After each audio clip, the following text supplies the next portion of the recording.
Dit tempe je l'absorant prieterus betajan melawan meizridapianterus pertatandotidac. Pedulia payant dielacuco, dietagini adale dunie baudan tubuni bizamenanie tutapi betajan templantitidac. Mazuka kalbagini dieterus mendoj rombolv meizridap. Dan bertoriac borvedier adal ragemanusif palawan rakiatni. Dan se orang susciter cutuc dibanding ou dank kebania que norang l'intibati bemacluc more bezar.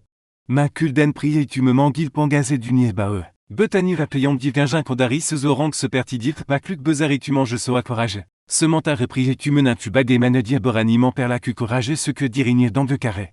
Ce pertit pangazé du nier bae sols et manguisa pipanif meniobu priuti idiot. Dan betani va paquet du hakirnir benar benaville et dietal ségalanif tentant die dan betate cuatni.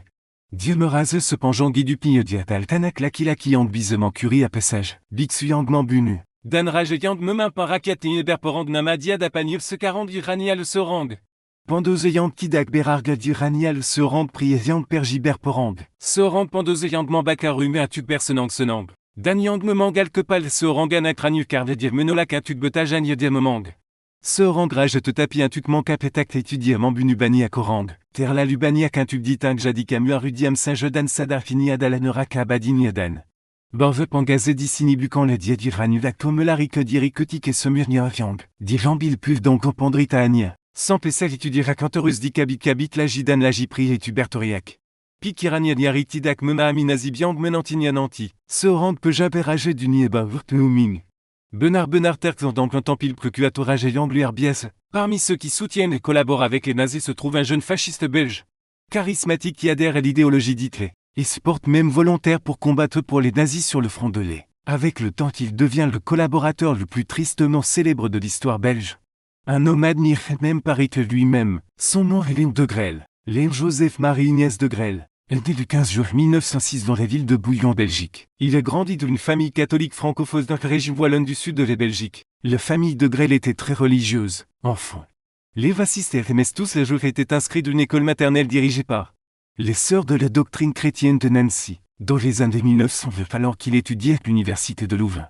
Il s'était engagé dans le journalisme et développé un vif intérêt pour les affaires publiques. À seulement 24 il reprit une maison d'édition catholique appelée Christurec, signifiant Christ roi. Sous sa direction, il commence à produire des magazines. Des romans et des brochures axés sur la religion et l'actualité. Alors que le climat politique en Europe devenait plus turbulent, De Grelle orientait l'organisation dans une direction plus politique.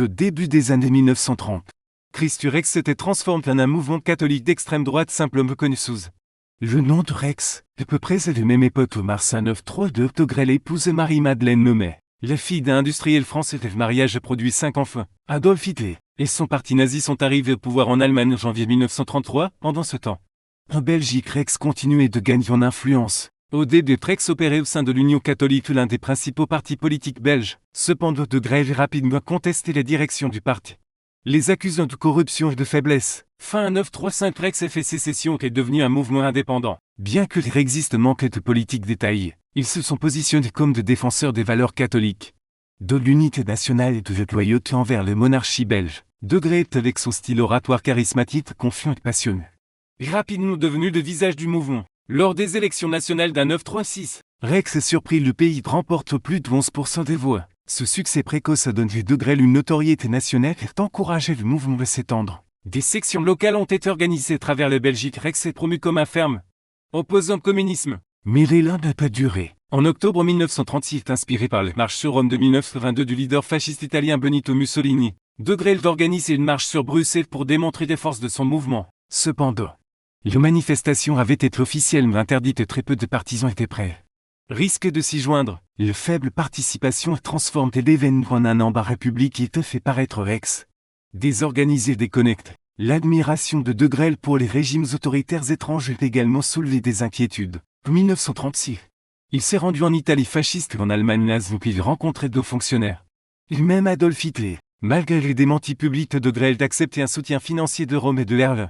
Et ces liens ont renforcé les soupçons, selon lesquels Rex était sous influence étrangère. En 1937, De Grelle s'est présenté aux élections à Bruxelles contre le Premier ministre Paul Van Zielen, mais a perdu. Cette défaite mit fin à l'élan politique de Rex. Il mesure que les années 1930 touchèrent leur fin. Rex se transforme rapidement en un mouvement fasciste et inclut une rhétorique de plus en plus antisémite dans ses publications. La Seconde Guerre mondiale commence le 1er septembre 1939 lorsque l'Allemagne nazie envahit Pologne. Dans les mois qui suivirent, De Gaulle attribuait la responsabilité du conflit non pacifique de France au Royaume-Uni, les accusant d'avoir créé les conditions que, selon lui, avait forcé l'Allemagne d'envahir ses voisins. Il accusait également les Juifs et des francs-maçons, peu selon lui, de conspirer pour manipuler les puissances européennes afin de détruire l'Allemagne. Le 10 mai 1940, alors que les troupes allemandes envahissaient la Belgique et les Pays-Bas, les autorités belges arrêtèrent De Grelle et d'autres sympathisants nazis présumés. Après une rapide conquête allemande de la Belgique, De Grelle fut libéré en juillet 1940. Il commence immédiatement à réorganiser le mouvement rexiste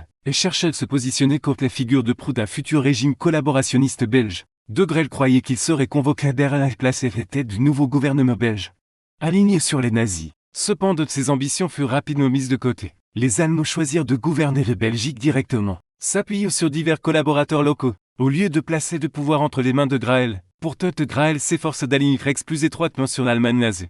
Sa rhétorique devint de plus en plus antisémite, et fin 1940, les membres rexistes avaient déjà commencé à commettre des actes de violence contre les Juifs. Début 1940 État. De Gaulle déclarait publiquement le soutien total de Rex et l'effort de guerre allemand à la télévision. Dit-il d'une nouvelle Europe, pour les premières fois il termine même l'un de ses discours par mot. Et Hitler, pour de nombreux Belges, Rex apparaissait désormais moins comme un mouvement nationaliste et plus comme un groupe fanatique de marionnettes nazies. Au printemps 1940 État. De Grelle proposait la création d'unités militaires rexistes pour combattre pour l'Allemagne nazie. Mais l'idée rencontrait tout peu d'écho. À cette époque, l'influence de Grelle en Belgique occupée avait déjà commencé à s'estomper. Le dimanche 22 juin 1940 éteint sous le nom de code Opération Barbarossa, l'Allemagne nazie envahit l'Union soviétique. Pour De Gaulle, c'était une occasion tant attendue de démontrer ses loyautés envers l'Allemagne nazie et d'accroître sa position politique. Il proposait de former une unité belge multilingue pour rejoindre l'effort de guerre. Mais les Allemands rejetèrent l'idée. Au lieu de cela, ils créèrent une légion wallonne francophone sous le commandement de l'armée allemande. Les nazis considérant le Polonais inférieur aux flamands néerlandophones. Les volontaires wallons et flamands furent séparés aux différentes unités, et les Wallons étaient autorisés à servir que dans les forces armées régulières. En juillet 1941, De Gaulle annonçait qu'il se porterait personnellement volontaire pour combattre. Espère d'inspirer d'autres s'engager. Les légions composées principalement de partis rexistes, partis s'entraînent en Allemagne avant d'être envoyés sur le front de l'Est. De Gaulle tentait de les présenter comme une force patriotique, mais l'unité était entièrement dépendante du commandement allemand. Début 1942, elle avait déjà subi de lourdes pertes. De Grelle fut bientôt convaincu que l'organisation paramilitaire d'élite sous la direction de Heinrich Himmler, plutôt que l'armée régulière offrait une voie plus puissante. Il commença à rencontrer de responsables SS. Il déclara que le Wallons avait des racines germaniques. Il appartenait à la Nouvelle Europe d'Hitler. En mai 1943, De Grelle rencontre Zali pour demander le transfert de la Légion wallonne dans le Waffen-SS, le branche militaire de l'SS. Cette demande fut acceptée en juin de la même année que la Légion devint le SS Standard Wallonion. De Gaulle passait la seconde moitié de 1943 de s'enrichir lui et sa famille. Avec des biens saisis par les Allemands auprès de Juifs assassinés en Belgique et en France, il achète une entreprise de parfumerie appartenant à des Juifs. Il lance un nouveau journal L'Avenir, qui est rapidement devenu un succès financier. Ce juillet, il assiste à la messe dans sa ville natale uniforme et s'était sévu refuser les sacrements. Représente il est fait arrêter le prêtre et l'emprisonner chez lui. En conséquence, il était excommunié par l'évêque de Namur en août 1943. Bien que De Grelle réussit à faire annuler cette décision par le service de l'aumônerie SS, en novembre 1943, De Grelle est retourné sur le front de terre avec la Légion. En janvier à 944, l'unité s'est encerclée par l'armée rouge lors de la bataille de la poche de Korsuner-Kassi.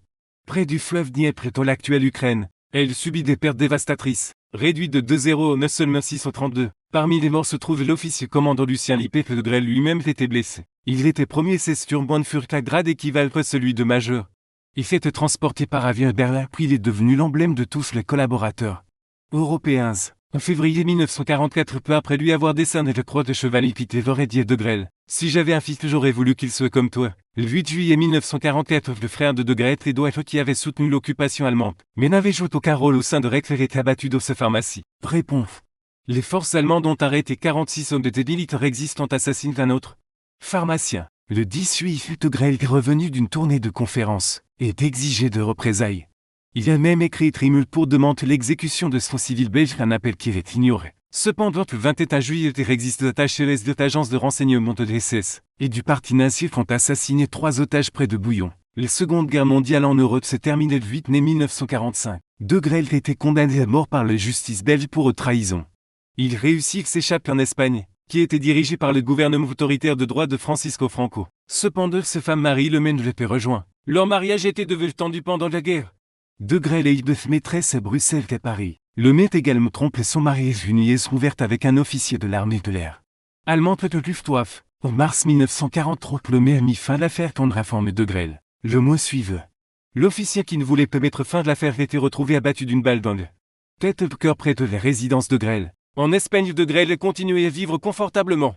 Et il profitait de la gestion d'une entreprise de construction qui aidait à construire des bases aériennes américaines en Espagne. Il a continué d'utiliser son nom d'origine. Le régime de Franco était favorable aux puissances de l'Axe, et de nombreux criminels de guerre nazis et collaborateurs s'y sont enfuis après la Seconde Guerre mondiale. De Grelle a obtenu la citoyenneté espagnole en 1954, ce qui lui a conféré une protection juridique contre l'extradition et les poursuites. Dès 1949, De Grelle avait commencé de publier des livres et à donner des interviews dans lesquelles il louait les nazis et l'Holocauste. Il était fréquemment évoqué par les médias français et belges qui ont une grande influence sur la résurgence du fascisme après-guerre. Il s'est ouvertement associé à d'autres exilés nazis tels que Tosco Zénic et même porte son uniforme et cesse au mariage de ses filles. 1900 est un événement largement rapporté par la presse espagnole. En 1979, la des visites du pape Jean-Paul II au camp de concentration d'Auschwitz.